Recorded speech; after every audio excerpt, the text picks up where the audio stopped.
Amigo y amiga que me escuchas, te damos la bienvenida nuevamente a Púlpito Reformado, la voz oficial de la Iglesia Presbiteriana Reformada, la voz de la Reforma Protestante en Puerto Rico. Te habla el reverendo Carlos Cruz Moya y te invitamos a que te quedes con nosotros en la próxima hora para que escuches palabra de Dios, la palabra que no se equivoca, la palabra que no vuelve atrás vacía, esa palabra que como espada de dos filos penetra hasta lo más profundo del corazón del hombre y la mujer. En esta hermosa noche en San Juan de Puerto Rico vamos a tener el tema el imperio asirio y la soberanía de Dios. El imperio asirio y la soberanía de Dios. Así que amigo y amiga que me escucha, busca tu Biblia, la palabra de Dios, la única regla de fe y conducta para escuchar este tema tan interesante. Amigo y amiga que me escucha, hermano, quiero que me acompañen a Isaías, capítulo 37, versículos del 21 al 38. Isaías 37, versículos del 21 al 38. Dice así la palabra de Dios en el nombre del Padre, del Hijo y del Espíritu Santo.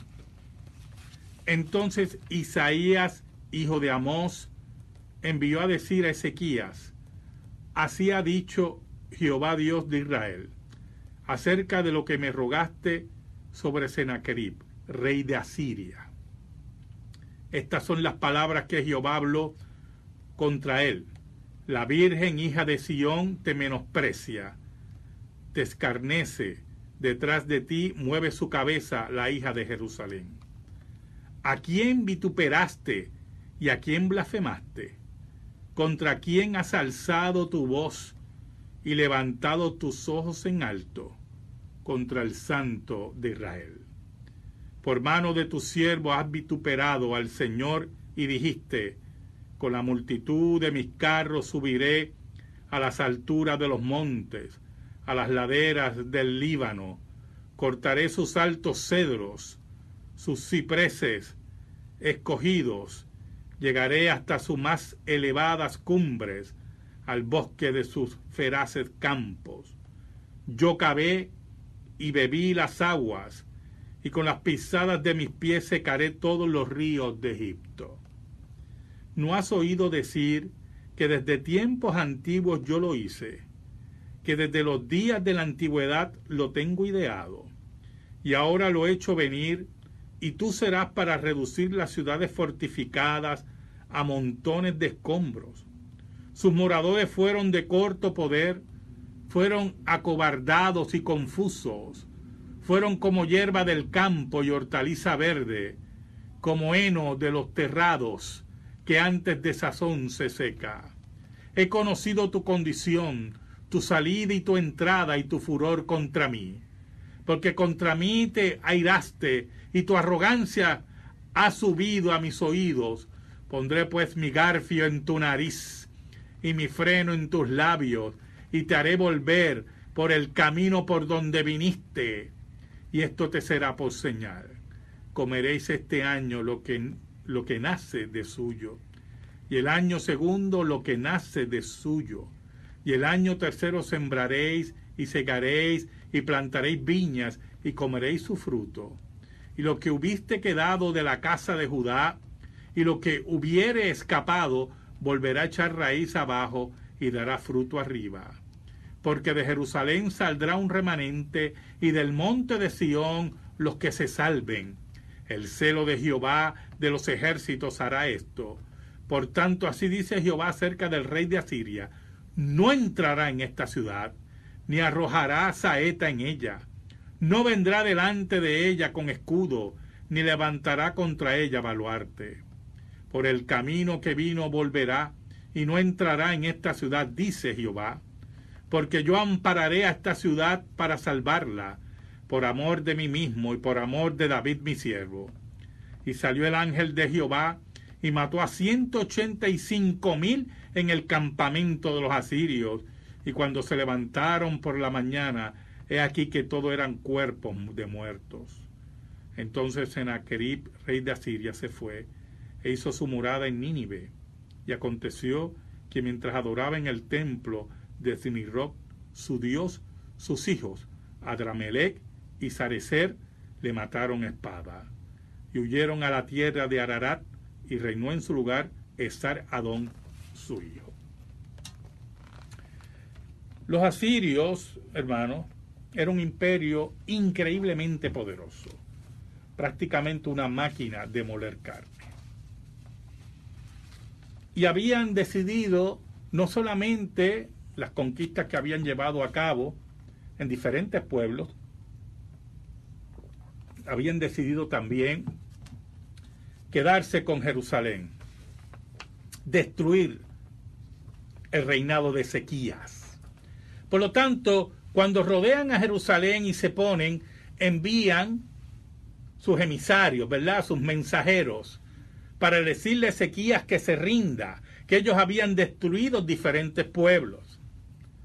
Y le habían dicho al pueblo, le dicen al pueblo, que no le crean a Ezequías, porque Jehová no los va a librar, porque ellos habían atacado diferentes pueblos y los habían arrasado. Y por lo tanto, Jerusalén y Judá no iban a ser la excepción. ¿Sabe algo, hermano? Ezequías recibió las cartas y se dirigió al templo de Dios.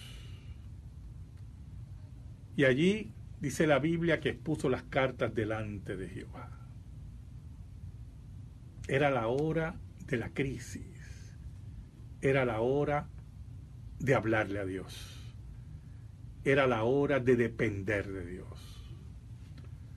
Muchas veces nuestras crisis, escuche bien,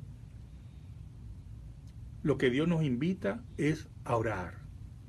Muchos de los secretos de la vida cristiana están en doblar rodillas. Muchas veces hemos dejado de doblar rodillas delante de Dios. Y Dios, en su gran misericordia, nos prueba para que estemos delante de Él y le pidamos. ¿Sabe algo, hermano? Judá tenía diferentes ciudades fortificadas, pero nada de eso tranquilizó o amedrentó, mejor dicho, a Sennacherib, rey de Asiria. Los armamentos no podían contra él. Se intentó diplomacia a niveles tal que Ezequías le dice: ¿cuánto dinero tú quieres?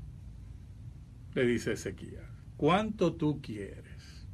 Ni los armamentos, ni la diplomacia, ni el dinero detenían a esta máquina de moler carne que eran los asirios.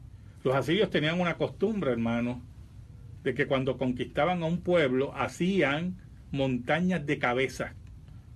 Decapitaban a un grupo de hombres grandes y hacían montañas de cabezas, buscando intimidar, atemorizar a todos aquellos que se atrevieran a enfrentar a Asiria. Nada de eso detuvo a Sennacherib. Por lo tanto, en medio de la oración de Ezequías, una oración pidiendo al Dios verdadero, Ezequías, un rey que amaba a Jehová, se derrama delante de él. Cuantas muchas veces debemos hacer nosotros. Derramar nuestro corazón delante de Dios, de nuestro Dios, el Dios que nunca, nunca nos abandona, el Dios que ama a su pueblo entrañablemente. Ezequías manda un mensaje a Isaías, el profeta de Dios. Isaías, que es muy importante, ¿verdad? Que veamos que Isaías pertenecía a la clase alta de Israel y Dios lo llama como profeta. el que nosotros llamamos el profeta evangélico, el hombre que nos habló del Mesías, que nos habló de aquel que venía a salvarnos, del niño que venía en el vientre de una virgen, le mandó mensaje a Isaías diciéndole: habla con Dios, mira la situación que tenemos. Es interesante la contestación de Isaías. Oye, hermano, y eso es lo que queremos discutir en esta noche con ustedes: el imperio asirio y la soberanía de Dios. Porque muchos pasan desapercibidos, pierden de perspectiva la soberanía de Dios en todos estos actos. Muchos creen que la intervención de Dios ha sido de carambola o de momento, ¿verdad? Vamos a contestarle la oración a Ezequías, vamos a sacarlo de este problema, como si Dios estuviera despistado, como si Dios estuviera en un banquete y lo están llamando, y ahora Dios viene en nuestro socorro y nuestra ayuda. Por lo tanto, ahora Él va a resolver el problema. El Dios de la Biblia, como vamos a ver en la declaración de Isaías, es el que controla todas las cosas y lo tiene todo decretado y todo planeado, y nada se escapa de su voluntad, absolutamente nada. Si vamos al pasaje, ¿verdad?, que leímos en esta noche, dice así: entonces Isaías, hijo de Amós, envió a decir a Ezequías: así ha dicho Jehová, Dios de Israel. Interesante. Por dos cosas. Número uno, Dios es el que iba a hablar ahora. Y número dos, Dios siempre ve a Israel unido, como una sola nación. Porque estamos hablando del reino de Judá. Pero Él dice, así dice el Dios de Israel, que era el reino del norte en ese tiempo. Pero para Dios era un solo pueblo. Acerca de lo que me rogaste sobre Sennacherib, rey de Asiria. Estas son las palabras que Jehová habló contra él. La Virgen hija de Sión te menosprecia, te escarnece. Detrás de ti mueve su cabeza la hija de Jerusalén. En una expresión tremenda, una imagen que nos muestra, ¿verdad?, cómo Judá rechaza, no está de acuerdo, ¿verdad? Trata de evitar que Sennacherib destruya a Judá y el reino de Judá.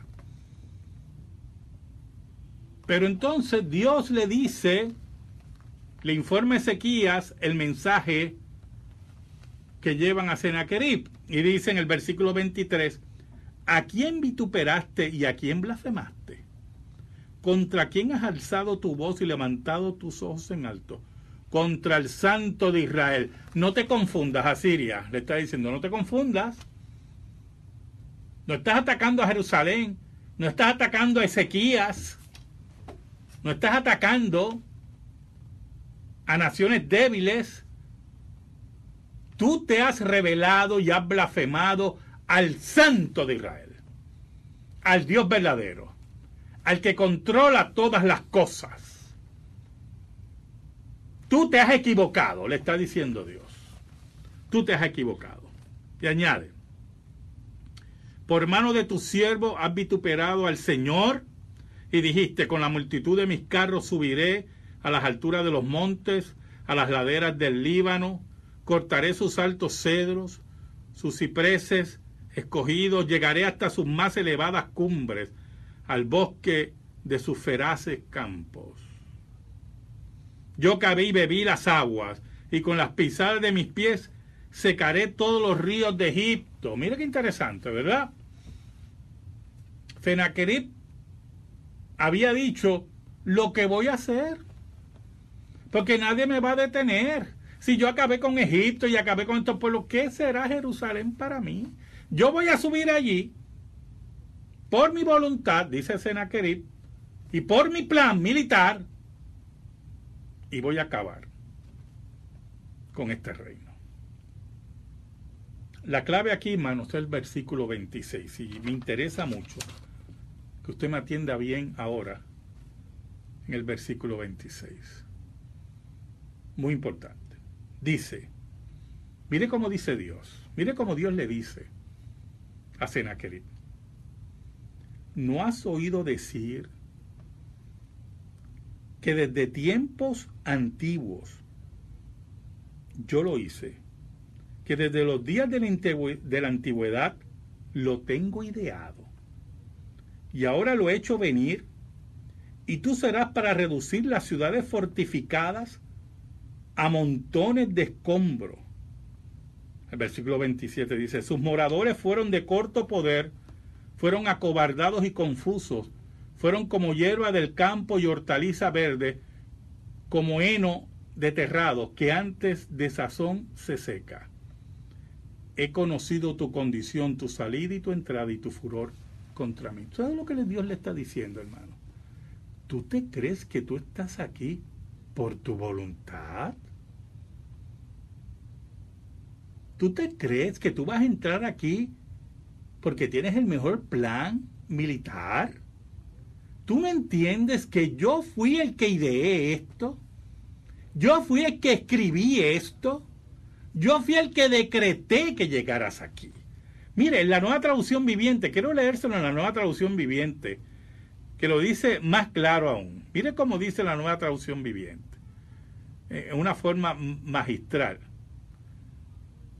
Y es interesante, ¿verdad?, cómo lo plantea la Nueva Traducción Viviente. Dice así el versículo 26. Escuchen la Nueva Traducción Viviente. Dice: porque ¿acaso no has oído? Yo lo decidí hace mucho tiempo. Hace mucho que lo planifiqué y ahora lo llevo a cabo. Yo determinaré que tú aplastarás ciudades fortificadas, y las redujeras a un montón de escombros. Por eso sus habitantes tienen tan poco poder y están tan asustados y confundidos. Son tan débiles como la hierba, tan fáciles de pisotear como tiernos brotes verdes. Son como hierba que sale en el techo de una casa, que se quema antes de poder crecer alta y lozana. Dios le dice a Sennacherib: pero tú te crees que tú estás aquí por tu voluntad. Si yo lo ideé, yo lo planeé, y esos pueblos que tú conquistaste están débiles porque yo quise que estuvieran débiles. Y esos pueblos que se rindieron ante ti fue porque yo planifiqué que se rindieran. Tú no has hecho nada. Aquí el que controla todo el escenario soy yo. ¿Qué tú te crees?, le dice Dios a Sennacherib. Entonces mire cómo dice más adelante Dios a Sennacherib: pero a ti te conozco bien, sé de dónde te encuentras y cuando entras y sales. Conozco la forma en que desataste tu furia contra mí. Por esa furia en mi contra y por tu arrogancia, que yo mismo oí, dice Dios, te pondré mi gancho en la nariz y mi freno en la boca. Te haré regresar por el mismo camino por donde viniste.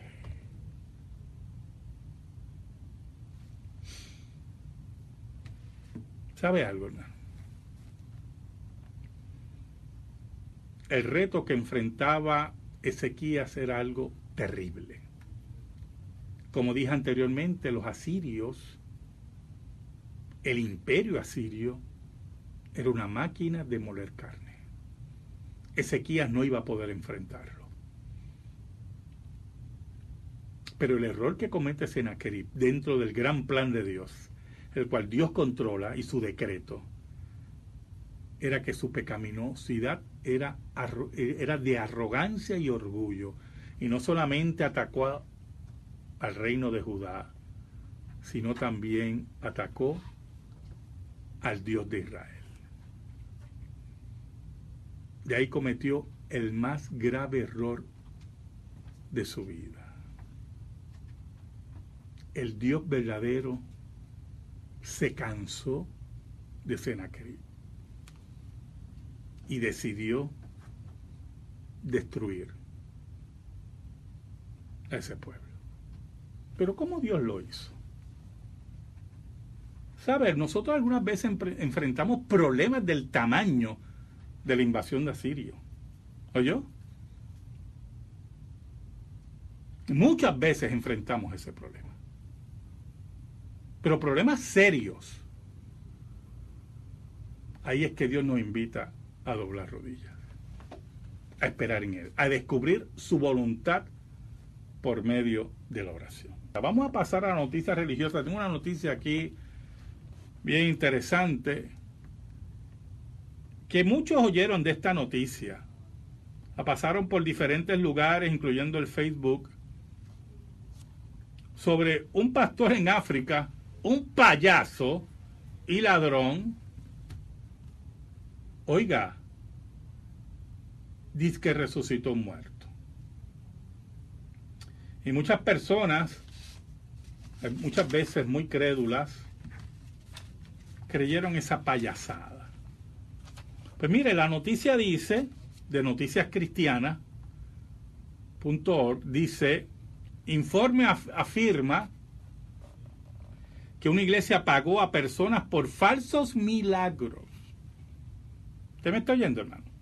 Falsos milagros. La noticia dice que, según se informa, varios periodistas también entrevistaron a alguien que solía estar en el interior del esquema del milagro falso de esa iglesia. Los líderes de la iglesia dijeron que un hombre llamado Blessing Wemelau afirmó que solía reclutar personas para participar en falsos milagros para esta iglesia. Una iglesia totalmente, totalmente llena de mentiras. La iglesia se llama Ministerio Aleluya Internacional. Oiga, y contrataban personas para que hicieran los espectáculos de falsos milagros de toda índole. Yo, hermano, no solamente el de la resurrección, ¿verdad? Dice que el medio de noticias también decidió identificar al hombre en el video de resurrección, ese famoso video que dieron. Según se informa, los compañeros de trabajo y vecinos de Elliot, así se llama, afirmaron que no era la primera vez que trabajaba con la iglesia para ganar dinero. También encontraron los periodistas que ningún médico profesional confirmó la muerte de Elliot en el área el día que supuestamente él murió. Tampoco hubo informe de autopsia o certificado de función de su cuerpo.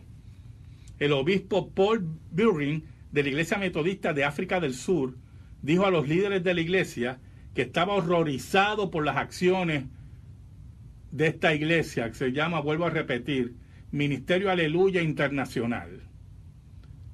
Dice el obispo metodista que para usar esa vulnerabilidad para cualquier tipo de ganancia religiosa, lo cual es falso, francamente creo que es criminal, definitivamente que es criminal, ¿oyó?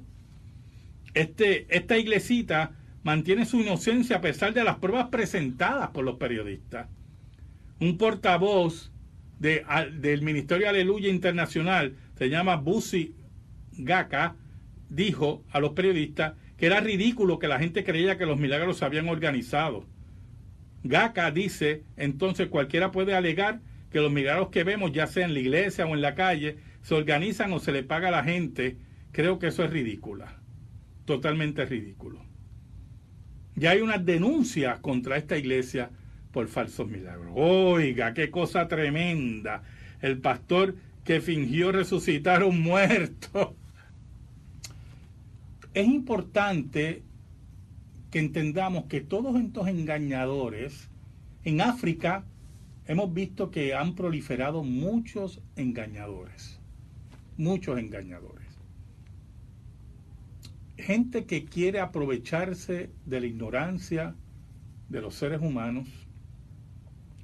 Quieren aprovecharse de las desgracias de los seres humanos para buscar dinero,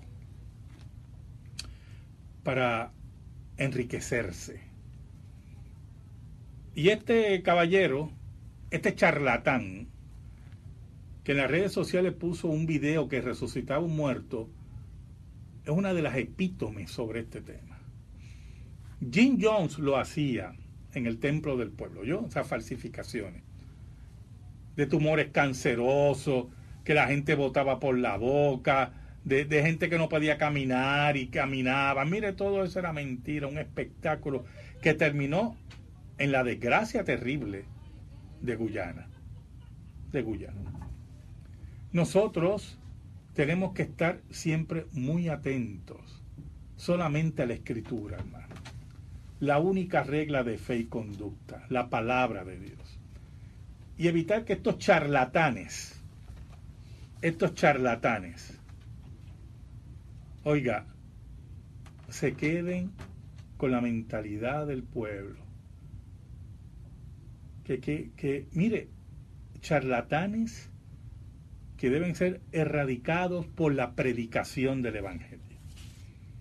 ¿Cómo es posible que usted ponga un video en Facebook resucitando un muerto cuando usted no lo ha resucitado? Usted es un charlatán. Usted es un buscón. Usted no tiene vergüenza en esa cara. Esa gente le hace mucho daño al Evangelio. Mucho daño. En las últimas décadas hemos tenido un grupo de ladrones de púlpito que lo que buscan es adorar a su Dios, que es el vientre. Tenemos una pregunta por aquí sobre precisamente la oración. Si ya Dios tenía todo planeado y por lo tanto Senaquerib era, mire, un instrumento de Dios en el gran juego de ajedrez de Dios, ¿por qué Ezequías lloraba? Porque mire, la oración, escuche bien, yo quiero que usted me escuche muy bien. La oración es descubrir la voluntad de Dios. Esa es la oración. Aparte de los grandes beneficios espirituales, porque es un medio de gracia en el cual Dios nos fortalece, nosotros buscamos con la oración descubrir su voluntad. Cuando nosotros oramos por un enfermo, escuche, cuando nosotros oramos por un enfermo, queremos, regularmente, queremos que Dios lo sane, ¿verdad? Que Dios lo sane. Y oramos. Y oramos por eso. Pero de momento el enfermo muere. Mire, hermano, escuche bien. No es que usted no oró por fe, o el enfermo no estaba faltando fe. Usted descubrió la voluntad de Dios, era la hora de él, y Dios le contestó la oración, le dijo no. Así de sencillo es esto. Lo mismo ocurre cuando ora por un enfermo, y Dios en su providencia y misericordia le da salud, pues usted descubrió la voluntad de Dios. ¿Cuál era? Que Dios le iba a dar salud. ¿Sabe lo que dice el apóstol Juan? Que Él sabe lo que vamos a pedir antes que lo pidamos. Y por eso usted no va a dejar de orar. Porque por medio de la oración usted descubre esa voluntad. Usted quiere comprar un carro, ¿verdad? Y quiere consultar al Señor. Usted tiene que también saber, oiga, que Dios le ha dado a usted una inteligencia.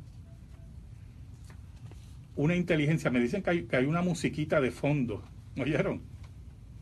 A los hermanos allí en la cabina, que hay una musiquita de fondo, me acaban de escribir. Oiga, Y aunque, mire, un carro posiblemente usted no tenga que, sino usar la inteligencia que el Señor le dio, es muy importante lo siguiente, hermano. Usted tiene que medir las cosas, si lo puede pagar, pero no se deje llevar porque en Puerto Rico le dan un carro a cualquiera, ¿oyó? A cualquiera. Pagando unas mensualidades, olvídese. Y la gente, como en Puerto Rico hay un problema de transportación pública, ¿verdad? Pues los dealers se aprovechan y le dan un carro a cualquiera. Oiga, pero posiblemente, y esto es muy, muy importante, usted le pide al Señor, concédeme un carro. Y usted tiene que medir las cosas. Y posiblemente el carro que usted quería no era. Pero el Señor le concede otro. Pues mire, por medio de la oración, usted descubrió su voluntad. Eso es lo que es la oración. Descubrir la voluntad de Dios. Pues mire, eso fue lo que hizo nuestro hermano. Nuestro rey Ezequías le pidió a Dios y descubrió su voluntad.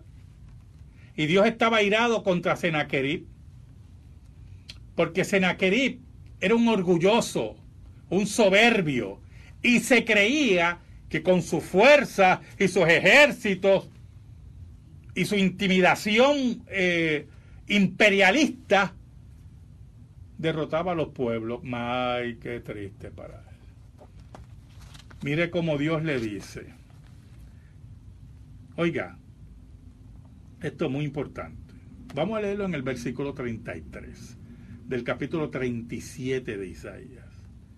Por tanto, así dice Jehová acerca del rey de Asiria. Escuche, no entrará en esta ciudad, ni arrojará saeta en ella, o sea, ni una flecha va a tirar Senaquerib. No vendrá delante de ella con escudo, ni levantará contra ella baluarte, porque por el camino que vino volverá y no entrará en esta ciudad, dice Jehová. Porque yo ampararé a esta ciudad para salvarla, por amor a mí mismo y por amor de David mi siervo. Y mire cómo dice. Y salió el ángel de Jehová y mató a 185,000 en el campamento de los asirios, y cuando se levantaron por la mañana, he aquí que todo era cuerpos de muertos. Oiga, entonces Senaquerib, rey de Asiria, se fue e hizo su morada en Nínive. Y dice la Biblia en el último versículo de este capítulo, y aconteció que mientras adoraba en el templo de Nisroch su dios ciego, su dios de piedra, de palo, que no pudo defenderlo, sus hijos Adremelech y Saracer le mataron espada. Y huyeron a la tierra de Ararat, y reinó en su lugar Esar Adón, su hijo. Es importante lo siguiente, hermano. ¿Usted sabe cuándo ocurrió esto? La historia nos dice que ocurrió 20 años después de haber salido de Jerusalén. Fue asesinado según la profecía. Segunda de Reyes 19:7 dice que Senaquerib iba a morir a espada. Y 20 años después que salió de este relato, fue asesinado por sus hijos. Ahora, lo interesante de todo esto es lo siguiente. Los asirios tenían una costumbre, como prácticamente los pueblos, ¿verdad?, que rodeaban, prácticamente los pueblos que rodeaban, miren, no registraban sus derrotas. Qué raro, porque los asirios desaparecieron y lo único que registraron eran victorias y desaparecieron. Así de tontos son esta gente, ¿oyó? Que registran solamente sus victorias, pero desaparecen. Ahora, en los relatos babilónicos, en los anales babilónicos, mire qué interesante, dice que Senaquerib murió a espada, como dice la Biblia, como dice la palabra de Dios. Y eso es muy importante, porque entendemos que el Dios verdadero, ¿verdad?, el Dios que controla todas las cosas, el Dios que había decretado todo lo que existe, y la obra de Senaquerib decretó también su muerte. porque había blasfemado al Dios verdadero y Dios tenía el control de todo lo que él hacía. ¿Tú te crees que tú hiciste esto y lo otro con tu fuerza? Fui yo el que planeé eso, le dice Dios. Fui yo el que planeé todas esas cosas. Mire qué cosa. Ese es el Dios que nosotros servimos. Ezequías fue librado. Totalmente librado. Y lo que no pudo la diplomacia y el dinero, oiga hermano, y los armamentos, lo hizo el Dios verdadero por la oración. Yo le invito a usted a que en los momentos que los asirios los rodeen, usted doble sus rodillas ante el Dios verdadero. El Dios que nunca nos va a abandonar. El Dios del pacto, como dice aquí en el capítulo 37 de Isaías, por amor a mi siervo David, porque Dios había hecho un pacto. Y aunque nosotros seamos infieles, Él permanece fiel. A Él sea la gloria y la honra. Escríbenos. Púlpito Reformado, P.O. Box 363864, San Juan, Puerto Rico 00936. Púlpito Reformado, P.O. Box 363864, San Juan, Puerto Rico 00936. Si te interesa que este programa se quede en el aire, puedes enviar tu ofrenda a nombre de la Iglesia Presbiteriana Reformada a la misma dirección. Púlpito Reformado, P.O. Box 363864, San Juan, Puerto Rico 00936. Y un saludo al profesor César Tuñón de Panamá. Un saludo a nuestro hermano, ¿verdad? Hermanos creyentes en Jesucristo y fieles testigos de Jesucristo en el siglo XXI. Un saludo a todos estos hermanos. Amigo y amiga que me escucha, muchas gracias. El próximo sábado por WBMJ San Juan 1190, WCGB Juana Díaz 1060, WIBB Vieques La Isla Nena 1370. Escucharás Púlpito Reformado, la voz de la Reforma Protestante en Puerto Rico. Le pido al Señor que bendiga tu vida, que bendiga tu hogar, y que la paz de Cristo, que sobrepuja todo entendimiento, esté siempre sobre ti y los tuyos. Amigo y amiga que me escuchas, confía solamente en el Señor. Él es el que controla todas las cosas. Y como no abandonó a Ezequías, nunca te va a abandonar a ti. Nunca te abandonará. Le pido al Señor que bendiga tu vida y que siempre entregues tu voluntad a su voluntad. Dios te bendiga. Amén.